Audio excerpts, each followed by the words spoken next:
kembali lagi di Twins Official Channel, masih di konten politik, wawasan dan gagasannya. Masih bersama dengan saya Boyo Kevin dan ini Pak Stephen Diong. Ya. Halo. Nah, kita kan tadi sudah ngomongin soal partai politik ya. Ya. Nah, cuman ada kadang-kadangnya kita merasa kok kayaknya ada aturan-aturan yang nggak benar istilahnya. Misalnya jabatan ketua partai politiknya lama banget, kayaknya ini itu aja. Nah, menurut Pak Stephen seperti apa? Nah, memang itu sudah menjadi pembahasan lama ya di kalangan politisi.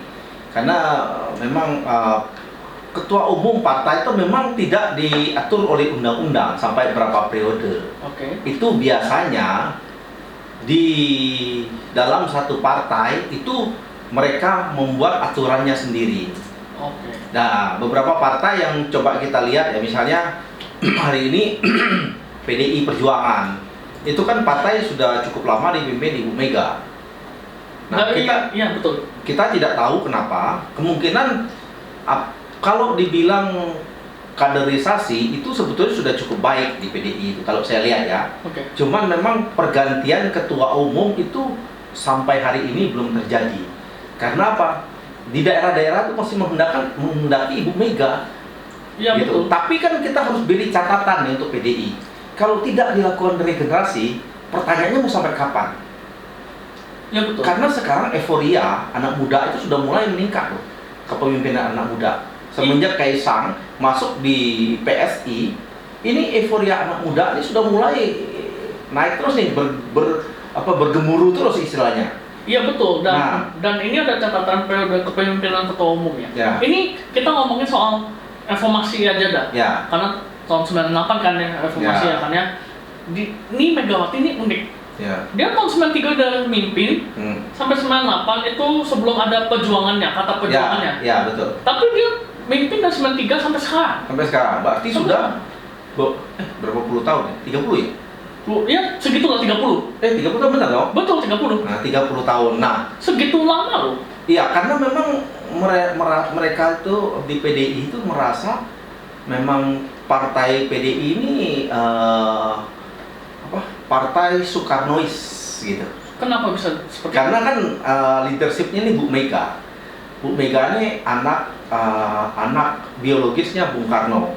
Presiden pertama kita. Nah, pertama, dan memang dari dulu sebetulnya memang perjuangan Ibu Mega ini ketika dia berhadapan dengan Orde Baru itu memang kita juga merasa waktu itu.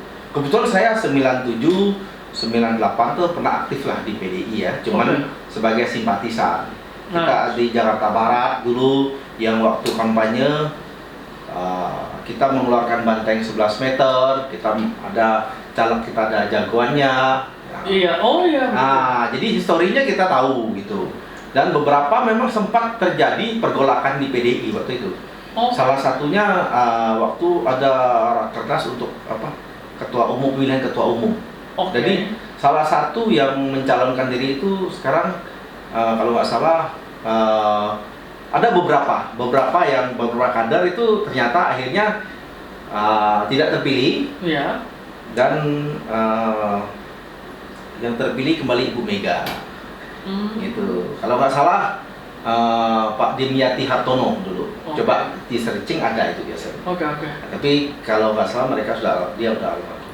Ya, itu istilahnya Megawati ini berarti pemimpin utama sampai sekarang kan ya, di PDI. Ya, memang identik PDI itu dengan Bu Mega. Bayangkan dengan Golkar yang berganti ada 5 sampai 6 pemimpin tidak salah. Iya kan?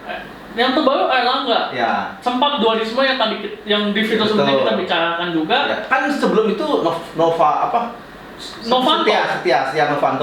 Nah. Tapi beliau terlibat EKTP kan, korupsi. Iya betul. Akhirnya ya udah dia digantikan oleh Pak Erlangga. Iya betul. Terus dia di Demokrat juga ada 5 pemimpin. Ya. PKB ada 3. PKS ini paling banyak. 8 atau 9, 7 kalau tidak salah saya lihat. Terus di PAN juga ada ganti-ganti. Terus di PPP ini P3 ini paling baru loh. Muhammad Mardiono ini 2022. Betul. Walaupun PLT. Tapi yang paling baru Kaisang. Iya betul. Ya betul. Cuman ini saya dapat datanya ini pas yang dapat kursi aja. Atau yang nggak dapat kursi gimana. Tapi harusnya sih yang non parlemen ya. Iya, tapi harusnya ganti-ganti. Maksudnya Memang gitu. Penting sekali mungkin regenerasi kepemimpinan. iya, Jadi betul. segala sesuatu ada waktunya, segala waktu ada masanya kan, ada masanya segala. Jadi harusnya seperti itu. Jadi kita pun yang senior harus sadar, harus mulai memberi kesempatan kepada yang muda untuk melanjutkan kepemimpinan ini. Nggak bisa juga kalau udah terlalu tua kita masih tetap ngotot untuk kita. Nah pertanyaannya sampai kapan? Nah iya betul. Ya dong. Ya betul. Apakah dari sekian banyak kader yang kita punya kayak misalnya di PDI, apakah nggak ada? Ibu Puan bisa, kenapa enggak? Ya betul. Ya dong. Pertanyaannya itu. Iya. Tapi kan kalau setiap ada pemilihan ketua umum, ya tetap Ibu Mega lagi, Ibu Mega. Nah kita bukan tidak senang. tidak setuju ya. Ya. Nah itu kan hak daripada PDI. Cuman kan mau tidak mau ada regenerasi itu kan cukup baik sebetulnya. Nah regenerasi yang seperti apa nih yang dimaksudkan? Ya regenerasi kan mungkin dari banyak kader kita pasti ada di situ yang siap untuk melanjutkan. Nggak mungkin enggak. Nah, bagaimana caranya partai politik bisa melakukan regenerasi? Kan beberapa waktu yang lalu kita sempat ngomong soal pentingnya pendidikan politik, sekolah politik. Betul. Nah, apakah mungkin tanda petik belum cukup hanya dengan sekolah politik? Sebetulnya kalau untuk hari ini Bu Puan cukup oke ya. Dia pernah di legislatif, pernah di eksekutif, sekarang ketua DPR RI. Saya pikir itu leadership sudah ada. Tergantung nih kapan Ibu Mega mau lempar tongkatnya ke Bu Puan. Apakah karena Bu Mega secara mungkin tidak siap untuk melemparkan tongkat kepada anak muda? Kalau menurut saya mungkin dalam kondisi politik seperti ini, Bu Mega belum nyaman untuk memberi tongkatnya Belum yakin kepada penerusnya. Belum yakin gitu. berarti? Ya, belum yakin gitu. Apakah penerus saya ini mampu untuk mempertahankan ideologi ini, kekompakan? Karena kan biasanya di partai itu pasti ada dualisme. Di mana-mana pasti ada. Euforia itu akan timbul walaupun percikannya nggak besar. Nah, tergantung itu memang ketua umum yang istilahnya meredam gitu. Jadi leadership seorang ketua umum tuh sangat penting. Oh, seperti itu ya. Ya.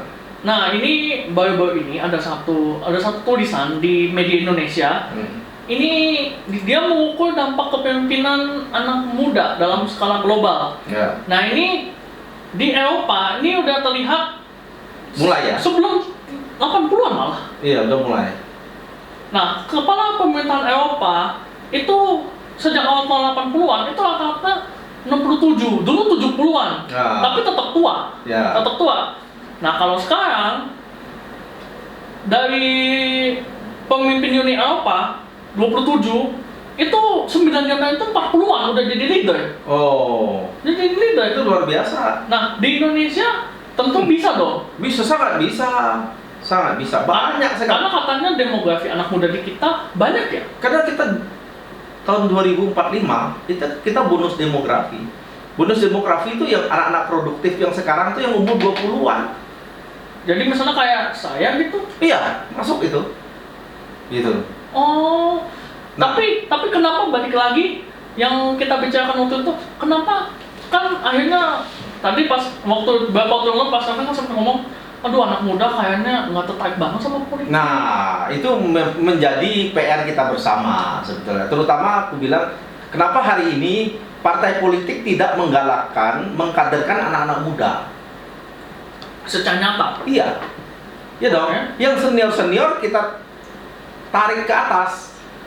Mereka jadi penasehat lah, apalah pokoknya gini. Jadi istilah mentor lah buat anak-anak muda. Tapi harus diisi oleh anak-anak muda sekarang. Itu tidak bisa. Karena apa? Kita berbicara kalau hari ini kita tidak mempersiapkan. Iya.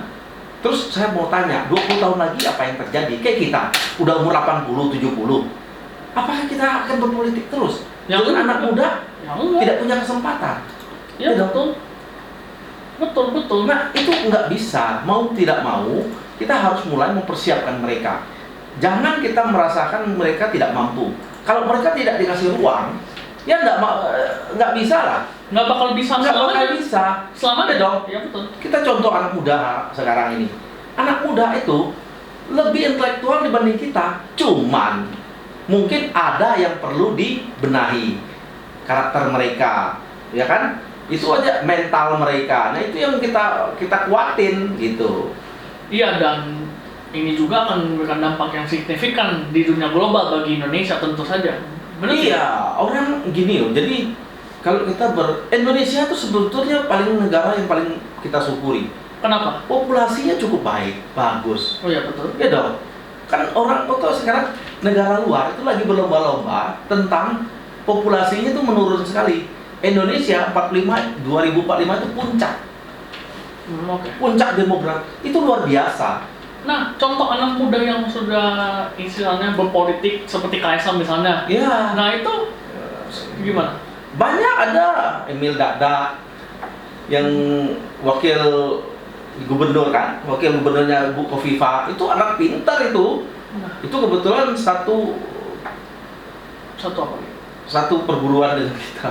Oh, oke. Gitu. Waktu kita wisuda magister hukum, dia memberi Orasi. orasi Iya. ilmiah. Iya. Itu orang pintar itu. Ya betul. Itu orang pintar. Iya. Pak Emil Dardak itu. Nah, Itu luar biasa. Nah, saya juga berharap gini. Kedepannya kita ini kan pilpres. Ya. Kedepannya presiden yang terpilih harus berani memberi kesempatan untuk jadi menteri itu anak-anak muda.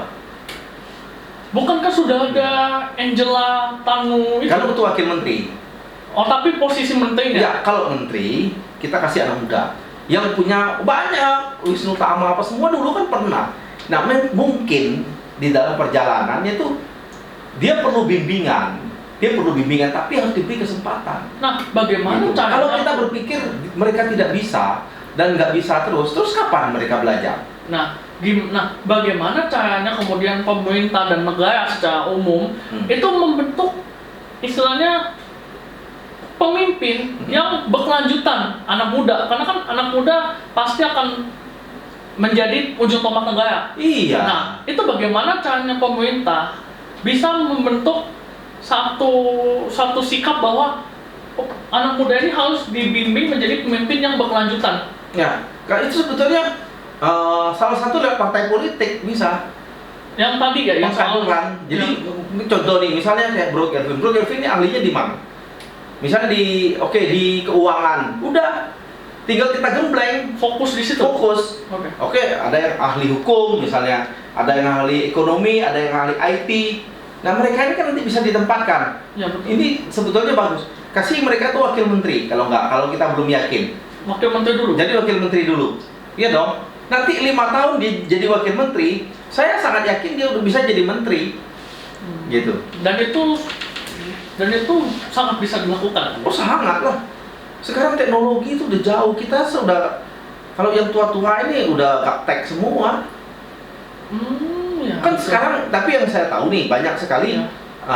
tenaga bukan tenaga ahli lah di pemerintahan pun sekarang banyak lah ada. Cuman mereka masih di belakang layar. Belum depan layar. Belum. Karena mereka kan mungkin tahap untuk belajar. Tapi mau tidak mau, kedepannya kita harus mulai betul-betul mempersiapkan mereka.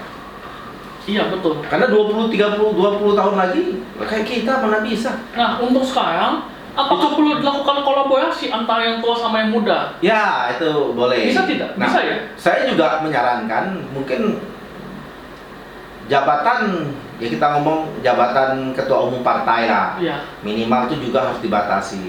Itu pertama. Kedua, gini, di eksekutif aja, Iya. kamu jadi gubernur, wali kota, bupati itu 2 periode. Kenapa di DPR RI tidak dilakukan itu? Sama. Jadi regenerasinya cepat gitu. Oh, Kalau sekarang kan ada yang sampai 4-5 periode, 4 periode. lama banget ya. Udah nggak bisa. Ujung-ujungnya kompetensi dia tuh sudah nggak ada. Dia nggak ada terobosan baru. Cuman mengulang aja. Dan itu yang Gitu. tidak dibutuhkan sekarang. Iya, zamannya kan udah berubah. Jadi kita harus kalau sekarang kan coba lihat. yang di DPR RI itu mayoritas kan udah senior. Nah, Ya, sayang ya. sekali gitu. Ya, betul. Kita beri kesempatan mereka, oke, anak-anak muda. Kita berharap nih PSI ini ya, Salah satu ujung tombak di sana ya. Jadi kita optimis lah sebetulnya. Oke. Kita optimis. Kenapa? Kalau diberi kesempatan, saya sangat berkeyakinan bahwa mereka pasti bisa sambil kita didik gitu. Oke, Pak Stefan mungkin pesan terakhir sebelum kita menutup pembicaraan ini. Ya, oke. Jadi buat anak-anak muda, jangan takut berpolitik ya. Karena kalau kalian takut, berarti kalian menutup masa depan kalian. Karena Indonesia kedepannya harus dipimpin oleh anak-anak muda. Oke? Terima Nah, kasih. mantap itu. Jadi, jangan lupa komen, like, share, subscribe ya untuk video kali ini dan juga video-video yang lainnya. Nanti ingat, kalau misalnya teman-teman subscribe, akan ada notifikasi sehingga teman-teman bisa nonton video-video yang lainnya. Oke, baik. Kalau begitu Pak Stefan Yong, terima kasih atas pembahasannya ya. Nah, saya Bro Kevin. Sampai jumpa lagi di Twin Search Channel Official. Masih di konten politik, wawasan, dan gagasan. Sampai jumpa.